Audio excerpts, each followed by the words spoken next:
Do I have any travelers here in the house? People who love to travel? Great. Because I've been fascinated with travel since I was a little girl. I'm a Gen X latchkey kid, and so the television became my babysitter and my companion. And you know, we didn't have a lot of channels back then, and my mother watched all these old movies, and so I had to watch what she watched. But I grew to love them, especially the ones that were filmed in these beautiful destinations, like Elvis Presley's Blue Hawaii. Then there was like The Sound of Music, filmed in Austria. The green landscape and the mountains were just breathtaking. And then there was Roman Holiday, you know, filmed in Italy with all those iconic landmarks, the Roman Colosseum, the Trevi Fountain, and the Spanish Steps. But my ultimate favorite was the Ten Commandments. I couldn't wait for Easter to come around to watch this movie. It built my love of history and architecture till this day, you know? Yeah, I used to play with my dolls and work out these scenes of the movies and just, you know, dream of the day that I could travel to these places. And I would pray at night, God, please, please, please, let me be able to go there someday. And fast forward to my adult life, I started traveling extensively, some with family, but a lot of friends. And I had 2 friends that I traveled with very well. You know, there was no drama, the chemistry was good. But, you know, they were younger, and so they wanted to, you know, pursue other goals. So we stopped traveling together, and we remained friends. And, oh boy, and that's when my headache with group travel began. I just could never find that chemistry again, you know? There was always some issues, some drama. You know, have y'all ever planned a trip with family and friends, and it just never got out the chat? And then, if it did, you know, somebody brought their drama with them, their boyfriend problems, their marriage problems, you know, their financial problems. We had a year to plan this trip and you broke? And so the trip becomes about them and, you know, you can't enjoy yourself. And then there's the trips where, you know, your destination never gets picked. So you're scared to travel alone, so you go with the group and you find yourself, and I may be exaggerating, in the Bahamas for like the 15th time. Can we go someplace else? And to add insult to injury, you get there and you can't even do the things you want to do because they chose to do a different itinerary, right? And so again, you're afraid to go by yourself. So here you are, you're stuck doing what they want to do. I can't tell you the amount of times I was on a catamaran watching other people snorkel. And it's not even my thing. I want to be at the botanical gardens. I want to be at the museums. I want to hang out with the locals and indulge in the culture, right? Well, I just knew I had to do something different because this was not it. I did not want to end up in the someday club. You know that club, someday I'll do this. Someday I'll go there. I like being a part of the, you know what, been there, done that society. So I made a decision to start traveling solo. And it was the best decision I ever made, okay? And people have concerns when it comes to traveling solo. You know, it's scary, it's lonely, it's expensive. Well, let's talk about it. You know, going someplace you've never been, thousands of miles away from home, it's gonna be scary, right? But facing your fears can also be very empowering, you know? And research and social media are your friend. I can tell you right now, when I'm traveling my trip, the most information I get comes from social media travel groups. People already did what you're trying to do. They're giving you the tips, where to go, where to stay, what to eat, you know, giving you tour guide, you know, referrals.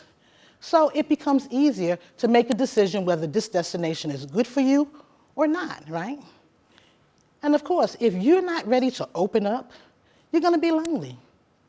And I'll tell you what, when you open up, you will see that there's other travelers and locals there who are willing to share in your experience and guide you on. These people will push you out of your comfort zone and make you do some crazy, new and exciting things. And I can attest to it, okay? They had me zip-lining in the jungles of Belize.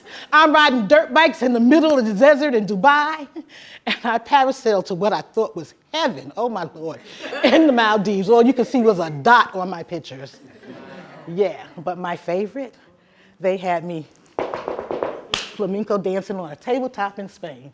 And all of this at the ripe age of 50. Yeah, so if you open up, you will see, you will meet some amazing people. And the hardest part of all of that is saying goodbye when it's time to leave. Yeah. Solo travel used to be very expensive, but now the industry is growing so vastly that they're making accommodations for us. You know, they're not traveling us for double occupancy anymore, and cruise lines are offering solo cabins, and you know, different travel platforms are offering packages specifically for solo travelers. And you want to know something? Guess who's leading the pack? Women. Women of all ages are traveling solo now. And guess what? The fastest growing group of that are women 65 and older. Yeah. When they did a poll, Forbes magazine did a poll, and they wanted to know, well, why are you traveling solo? And people say, I am tired of waiting for people to go with me. And I want to do what I want to do when I get there. And I want to grow and learn about myself. The same reasons why I travel solo. Yeah. Yeah. And so the more I started traveling, I realized I wasn't just going to these beautiful exotic places. I was finding myself. I was learning all about myself.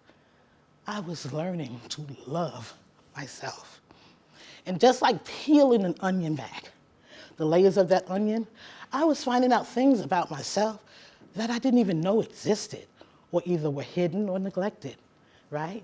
So solo travel can be about discovery and connection.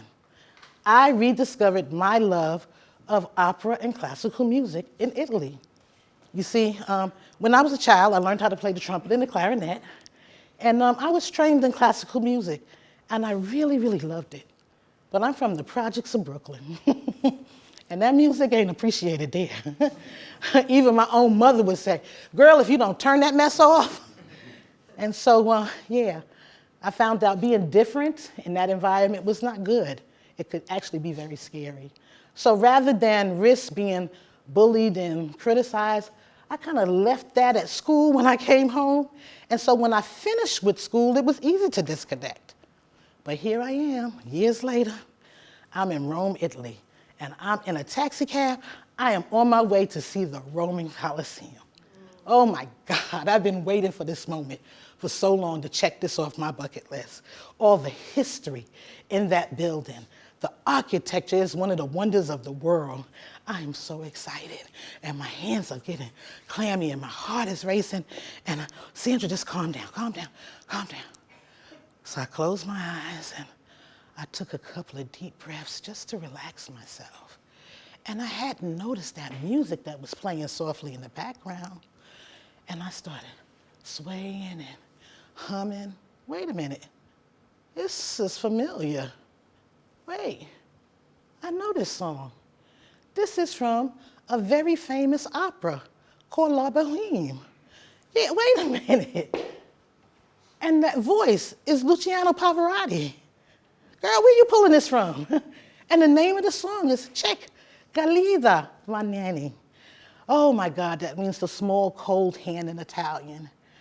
And I just wanted to just stay in that moment, and I found myself going back into a time in my childhood. And then I saw his face. It was Mr. Barry, my music teacher.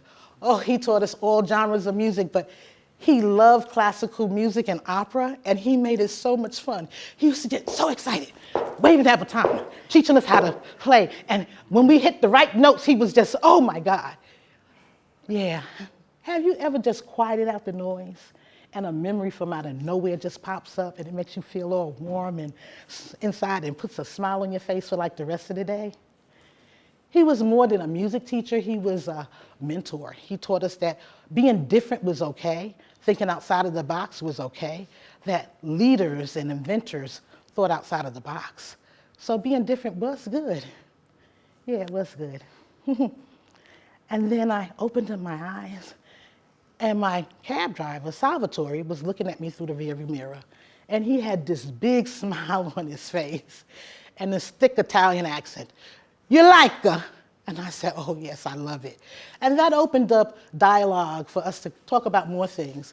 And he became my driver for the rest of my time in Rome and took me to places I never would have thought to go to on my own, including his cousin's wedding.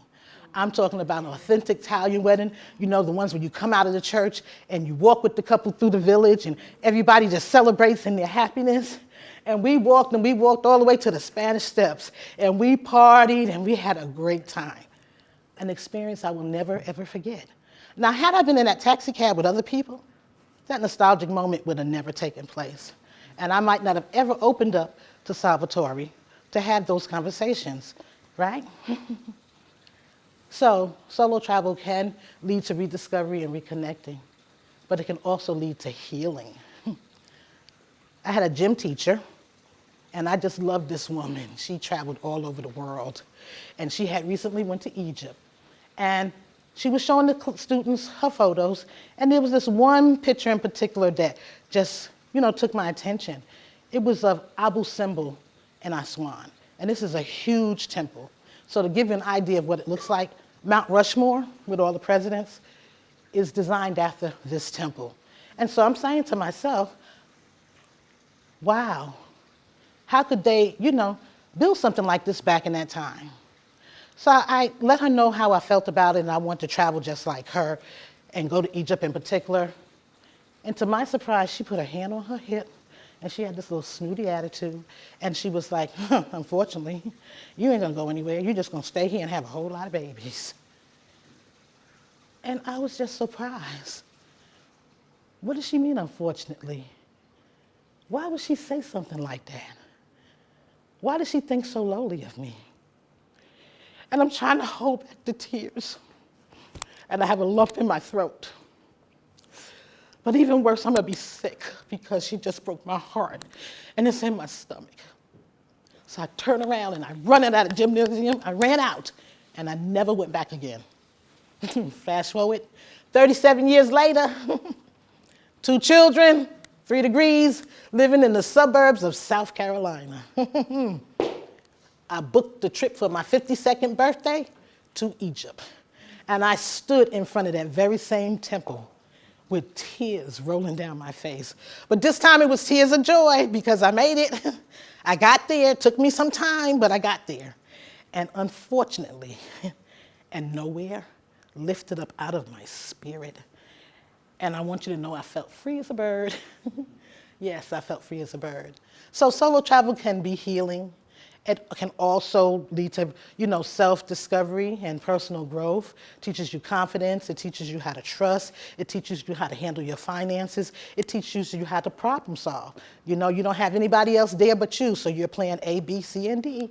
But the thing that I like most about it is that it teaches you to have a positive attitude. People do things differently in other countries. Some of them on vacation mode all day. They don't care if you're in a rush.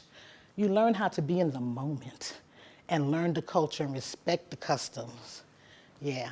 So you see, solo travel can be more than just visiting these beautiful places. It can lead to self-discovery. With each adventure, you can find facets of yourself that you never knew existed while exploring the world around you. So I ask you, how much time do you spend by yourself? Do you truly know yourself? I tell you what, you can let the transformative power of solo travel help guide you to find your true essence. So are you ready to take that solo trip? Yeah? Good. I'll see you out there. Safe travels. And bye for now. Thank you.